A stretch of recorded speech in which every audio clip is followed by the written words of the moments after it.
everybody. I don't know if you'll recognize me behind this mask, but it is, in fact, low carb and keto friendly nutritionist Amy Berger from 2nutrition.com coming at you on April 4th, 2020. And I'm going to remove the mask, but I'm going to tell you a little bit about it. It was handmade by a dear friend of mine. I am a terrible seamstress. I'm not particularly crafty at all, but this gentleman happens to be very handy with a sewing machine and made me this by hand. And I am going to take it off because I live at home. Well, everyone lives at home, right? What I meant to say is I live alone. I don't share my home with anyone, so it's just me here. There's no one that I'm going to be spreading this to inside my home.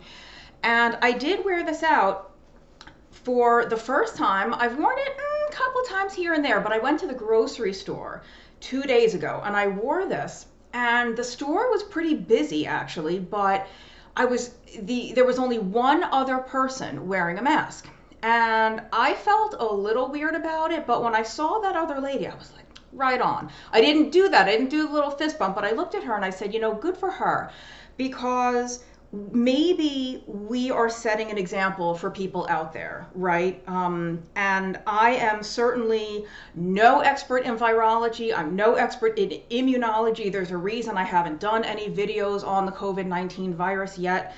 But I do want to point out that this is a homemade mask. It's not a surgical grade mask. It's not a medical grade mask.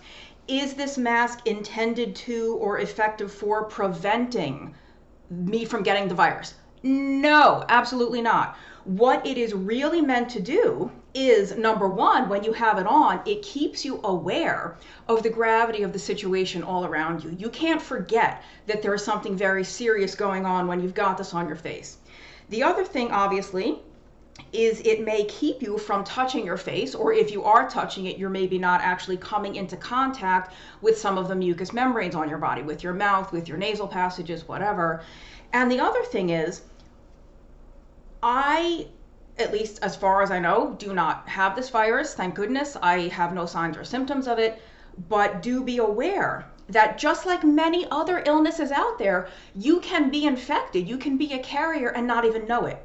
Because if your system is doing whatever it needs to do to keep it in check and keep it at bay, you might not be showing signs and symptoms, but you have it, and you could pass it on to those who are susceptible. That's why we're all supposed to be staying home as much as possible. That's why we're not supposed to be congregating in large groups of people, because it's just supposed to slow the spread. Are these homemade masks, and you'll see people with t-shirts and bandanas wrapped around their faces, are those designed to prevent every single viral particle from penetrating? No, that's not what it's designed to do, but it's better than nothing, and it's still worth wearing for a number of reasons when you are out in public, if you have to venture out in public.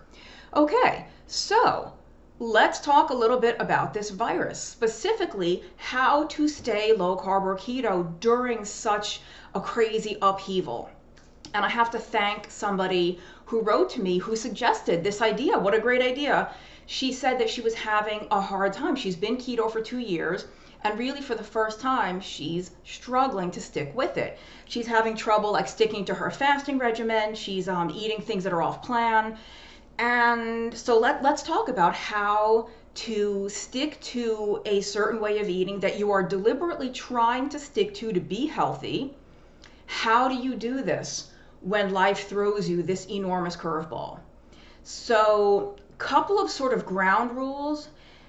Most of what I'm gonna say applies to life in general, even when life is quote unquote normal, even when there isn't this very, scary, stressful, anxiety inducing for some situation. Most of the tips I'm going to give you are good all the time. They just maybe mean even more right now. And I do want to address one thing before I get into some advice and tips about how to keep to your plan. One thing I want to say is that you have very likely noticed in news reports or in various social media, but even coming out of like the factual, real, trustworthy news, whatever you deem those news sources to be, that having things like type 2 diabetes, hypertension, cardiovascular disease, metabolic syndrome, having obesity, all of these things make you either more susceptible to getting the virus, and if you get the virus, you have a worse prognosis, meaning you are more likely to lose your life or to be on a ventilator or to have some sort of more catastrophic outcome than someone who is starting from a healthier point. I don't think there's any denying that, and I'm not saying those things aren't true. However, this is not the time to use that to promote the low carb keto agenda, if you will, right? Well, oh, if you were just healthier, this wouldn't have happened to you. Oh, well, if you didn't have diabetes, you wouldn't get sick. Whether or not that's true, or to what extent that may be true, right now is not the time to blame and shame and judge. And I just put something out on Twitter because I see a lot of self-righteous and holier than thou kind of rhetoric coming out of my own low carb and keto community. And it's not new. It's not limited to the coronavirus outbreak. This has been an ongoing long-term problem that is just getting uglier now. It's showing itself to be uglier. And, you know, maybe it's time to start raising awareness, like, hey, having these comorbidities is, you know, the fancy name for some other illness, having a pre-existing cardiometabolic illness makes you more susceptible or makes this thing hit you worse. What can we do about that? Maybe right now in this exact moment is not the time to tell somebody you need to start a ketogenic diet immediately, or if you had been keto, this wouldn't be happening. First of all, keto does not make you immune. Carnivore does not make you immune. Is it likely that it makes you healthier to start with? Your baseline of health is better? Yeah, probably. But do we know for absolute certain? I don't know. And, you know, let's all remember that we all started somewhere. None of us was born doing a ketogenic diet. I mean, you could argue about the like babies are born in ketosis. You know what I mean. Most of us had to learn about this somewhere along the way. Many of us to deal with our own overweight or obesity or type 2 diabetes or hypertension or fatty liver or PCOS or what have you. We had to learn ourselves 6 months ago, 8 months ago, a year ago, 5 years, 10 years ago. So we cannot judge anybody or shame anybody or blame anybody for starting out with a lesser metabolic health and being more susceptible, because 16 years ago that would have been me. Maybe that was you 3 months ago. Maybe it was you 4 years ago. We all came into this from somewhere. So let's just be compassionate. Be kind, be compassionate, be understanding, and be helpful. With that in mind, let's hijack on that word compassionate. So I'm so glad that this person wrote to me and said, hey, can you do a video about this topic? Because I think two points I want to make, and I just held up 4 fingers, but 2, only 2. Be compassionate to yourself. Be kind to yourself. Rule number 1 of how to stay keto during the coronavirus epidemic: don't expect perfection from yourself or from anyone else. Throw perfection out the window. Don't set an unattainable standard for yourself, a standard that is largely unattainable in normal life when we don't have this situation going on. Now things are crazy, even less of a time to expect perfection of yourself. So the other thing, be compassionate. When you're not perfect, guess what? It's okay. Let's address a couple of things in order. I'll start with fasting. I'm not going to get into whether fasting is or is not required. It's a whole separate thing that I could do like 5 videos on. If you are normally in the habit of some type of intermittent fasting practice, maybe you have an 8-hour window or a 10-hour eating window or a 4-hour eating window, or you eat 1 meal a day, whatever it is. If circumstances have made it so that you are either unable to do that for logistical reasons or whatever, or you just find yourself hungrier than normal, it's okay to eat. It's okay to eat outside of whatever eating window you normally prescribe for yourself, right? Prescribe for yourself. You've made up your own arbitrary rule, and it's okay to not follow that rule from time to time.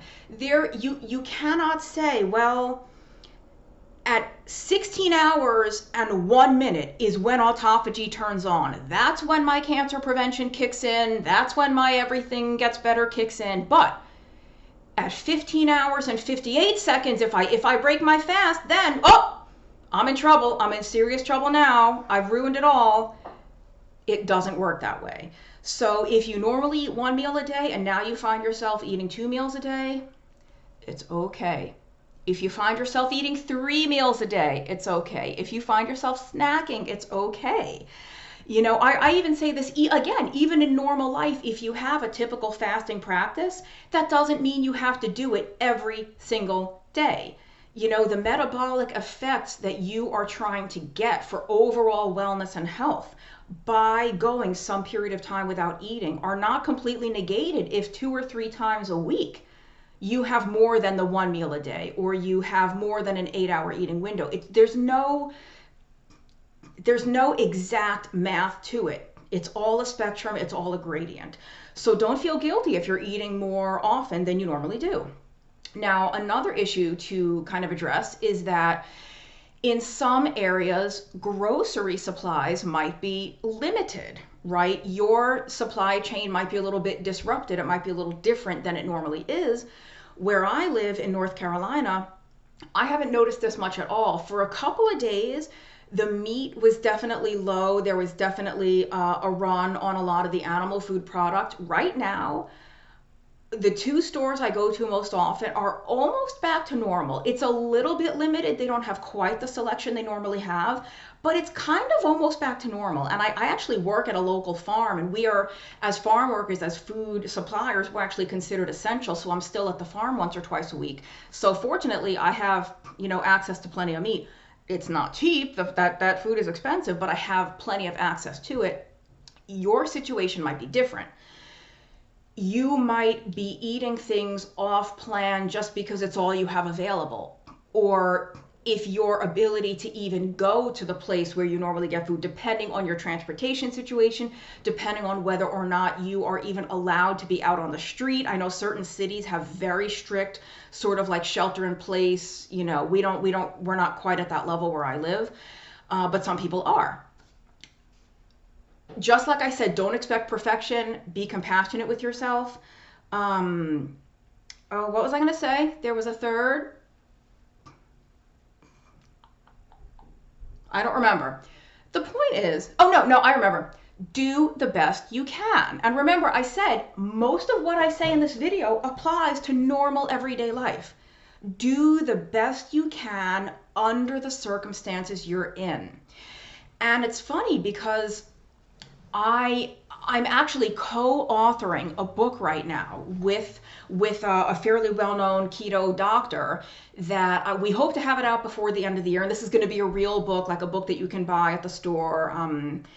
It's actually going to be about finding your own personal carbohydrate tolerance level. Who needs to do super strict keto? Who needs just, lowish carb? Who can have 150 grams of carbs a day and thrive beautifully? Not everybody needs strict keto. And remember, super strict keto is not the only way to be healthy. If you have epilepsy, or you have migraines, or you are using a ketogenic diet, a strict ketogenic diet, as a literal treatment, as a medical treatment for a condition that absolutely comes back immediately if you don't stick to keto, like triggering a seizure, like triggering a migraine, then that's a different category. Here I'm addressing mostly those of us who are doing this for general health and wellness, maybe for weight loss, maybe even for managing diabetes, but we'll kind of talk about that in a minute. So not everybody needs super strict keto. If you can't stick to super strict keto right now, that's okay. There is a huge gradient between 20 grams of carbs a day or fewer and 300 grams of carbs a day or more, right? All in between, maybe you can do just as well at 40, 50, or 60 grams of carbs as you did at 20. Because remember, If you are healthy now, even if you didn't start keto healthy, but you've been keto for a while, you are literally not the same person you were when you started. Your health is likely in a very, very different place, assumingly a better place, where a raw carrot or two as a snack, they're not actually going to kill you. A little bit of hummus on your keto chip, on your pork rind, is not actually going to kill you. I always kind of say, none of us became overweight or obese and diabetic because, and I always mean type 2 when I just say diabetes. I don't mean to offend those with type 1. None of us ended up with these conditions because of the occasional carrot sticks dipped into hummus or because of the occasional beans and rice. It's because we eat like it's Christmas or Thanksgiving or Easter every single day of the year. 365, we're eating the chocolate, we're eating the sweet potato pie and the mashed potatoes and the everything, all the sugar, all the starch, all the time, every single day. So to have a little bit more than usual here and there, I just don't think is that big a deal. Keep an eye on it. Like I said, there's a difference between 50 or 60 grams of carbs and 300 grams of carbs. And so I wouldn't worry too much about straying a little bit from plan. And then I'm gonna borrow from Dr. Tro Kalayjian, who I often quote, in my videos. He's an MD. He's in the thick of things in New York right now. He's just outside New York City, I think. And he himself, he's an internal medicine specialist, and he is board certified in obesity medicine now because he reversed his own morbid obesity using a ketogenic diet. He's lost about 100, I think over 150 pounds. So he knows what it's like. He has a history of food addiction and of binge eating disorder. I don't know what that beeping noise is. I don't know if the camera's picking it up. I think it's from outside. Anyway, it's over now. So, no, there it is again. It's something outside. There's probably a truck backing up. I hope the camera's not picking it up. It's beeping. Anyway, I'm going to borrow Tro's saying, binge low carb and live to fight another day. If you are in a situation where you have an urge, a compulsion to overeat or to eat when you're not hungry or to eat something you wouldn't normally eat, in an ideal world, we would all ignore that signal. In an ideal world, we would be able to say to ourselves rationally, ooh, I really want X food, but I'm not hungry. I know I'm not hungry. I'm just craving it. Or like, I just ate an hour ago. There's no reason I should be hungry. That's the ideal world. In the world we're living in right now, and not even right now, anytime in our normal lives, but especially now, some people are under a great deal of stress and anxiety, and they have a lot of fear. People are losing jobs. Economic security is in question right now. You may have a loved one that has this virus. I don't actually personally know anyone with it, so it's almost like an outer thing to me. It's hard for me to relate, but I recognize some of you watching this right now may be up close and personal with this in your family. It might even be you. You might even have this.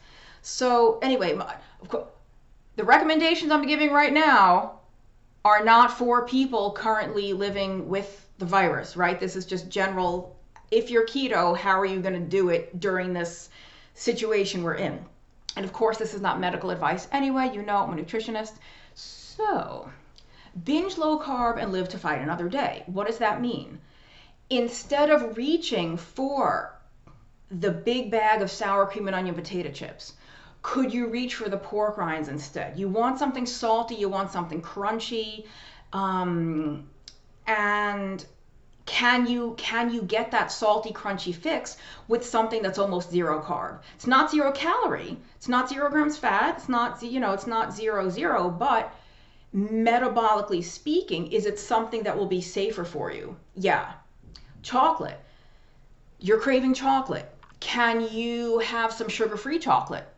And I'll guarantee you, the nice thing about binging on sugar-free chocolate, especially if you get something with the sugar alcohols like maltitol or xylitol or mannitol, you're only going to binge on that once, because the next day you will have a very nice, very urgent visit to the bathroom. And you probably will never binge on that stuff again. Now, if you could binge on chocolate that has erythritol, or stevia, that erythritol supposedly does not give you that same laxative effect like some of the other sugar alcohols do.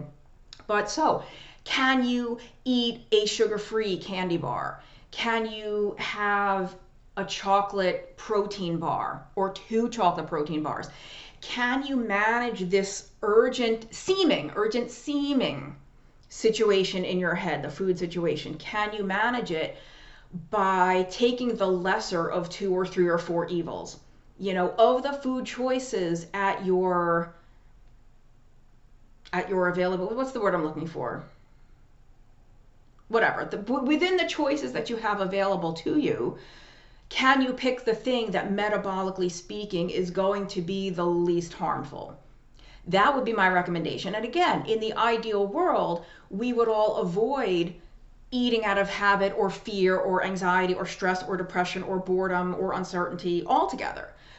If you find yourself in a situation where you cannot overcome that emotion that's drawing you to the food, do the best you can under the circumstances. And let's see what else. Something to keep in mind is that if you've really, really been going off the rails, and I don't mean like just having more pork rinds than usual or having an extra protein bar. If you're really off the map, you're normally keto and now it's like, I've been in the bread, I've been in the French fries, I've been in the sugar, whatever. Kind of try to direct yourself, steer yourself back to that keto safe harbor by thinking, in the moment, that fix of sugar or starch or whatever it is that's lighting up those circuits in the brain, you feel good for like 5 minutes. But what is the benefit to that remedy in the long term? Like, there's so much we can't control, right? There's so much that we can't control. Some of our lives haven't really changed much at all. Some people's complete existences have been totally overturned depending on their employment situation, depending on kids being home that need schooling. All kinds of things are happening to people. And so there's so much that is out of our control. Food is something we have almost total control over. And I say almost because, like I said earlier, your local store might not have quite the selection they normally have, so your go-to items might not be available in the quantities you normally keep them stocked or whatever.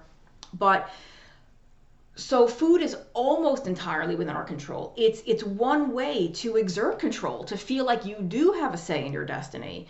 And remember, if you stray really, really far, and I'm not talking about the handful of carrot sticks or the whatever, I'd use that as an example just because it's the one that comes to mind first.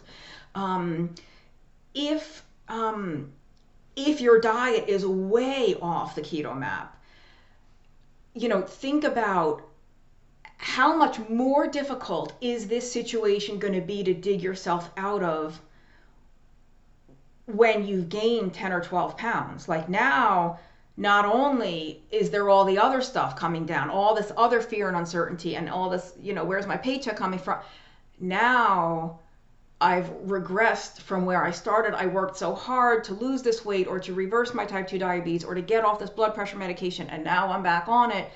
And just like I said earlier, that's zero blame coming from me, zero shame. It's just one suggestion that might help some of you if that kind of tough love sort of mindset works for you. Some people respond much more to like gentle encouragement. Hey, you're doing great. You can do it. This is awesome. You're strong enough. And some people, respond to, well, if you feel shitty now, think how you'll feel 12 pounds from now. So now, of course, considering what some people are dealing with, gaining a little bit of extra weight, being a little squishier than we're used to is like the least of the problems, right? So I really don't want to make a big deal over like, well, now's not the time to gain 10 pounds. Like, if the worst thing that happens to you through this situation is that you gain 8 or 10 pounds, great. because compared to what so many other people are facing, thank goodness. Thank goodness thank goodness I'm just a little squishier. Thank goodness my pants are just a little bit tighter. Now, let me think of what else I can say. I did not think this video was going to be so long, but I started off with so much preliminary information about the mask and all this other stuff. What other tips can I give you? Same, again, like it's not rocket science. Same tips as always. Do the best you can under the circumstances. And if the best you can do under the circumstances is not up to your usual standard of perfection, maybe right now is the time to lower that standard a little bit. And to not even say that I'm taking this metabolic risk or I'm taking this dietary risk by lowering my standard, but maybe by saying, maybe my standard didn't actually need to be as high as I was keeping it that whole time. You know, even outside of this epidemic, months and months ago, years ago, I've had clients who come to me with tension on a scale of 1 to 10, they're a 13. You know, and I can feel it. Like I always say this on my videos, I feel it radiating out of my computer, coming at me when I read their emails. You know, I was supposed to fast for 96 hours. I only made it to 94. And like, I try to do this, I try to do that, and it's not working. What are you trying so hard for? A lot of these things that we force upon ourselves and impose upon ourselves are not necessary, or they're not necessary every single day, right? Even if you work out, even if you're a gym rat and you love working out, it's important to take a day off now and then to have a rest day. You know, give yourself that time to relax mentally and physically. What else can I say? Yeah, I mean, I hope, please don't misinterpret. I'm not saying throw caution to the wind, eat whatever you want in as large a quantity as you want. Like, clearly that's not what I've said in this video. I'm just saying that it's okay to not meet whatever standard you normally set for yourself. Try to stick to it as best you can, but if and when you fall a little bit short, it's okay. Nobody's going to kick you out of the club. And remember, I mentioned I'm writing this book anyway. There's a chance you don't even need to be as strict as you have been. So, what else can I say? As a little reminder, I am going to take this time to plug my new ebook, The Stall Slayer, stallslayer.com. It is about breaking fat loss stalls on keto. Is right now the most important time to be focusing on losing body fat? No, not for everybody. If you are home and you have a lot of time on your hands and you want to kill some time and you want to maybe learn something along the way, stallslayer.com. It is a PDF. You download the book and, you know, maybe learn something new. But I realize, again, not everyone has a ton of time. I don't have kids. My sister has 2 kids. Her routine is a 180 from what it used to be, with the kids home now and the husband is home and everybody's home, and just a very, very different life. So some people have no time. Some people have more time than they know what to do with. I do hope that you and your loved ones are safe and healthy and well, and that if you are not safe and healthy and well, that you are on your way to becoming so. I hope that you have whatever resources you need, whether that is medical care for you or your loved ones, or whether it is enough food in your pantry, enough emergency supplies, what have you. That's kind of it. I can't believe how long this video ended up being, but let's see, what else can I say?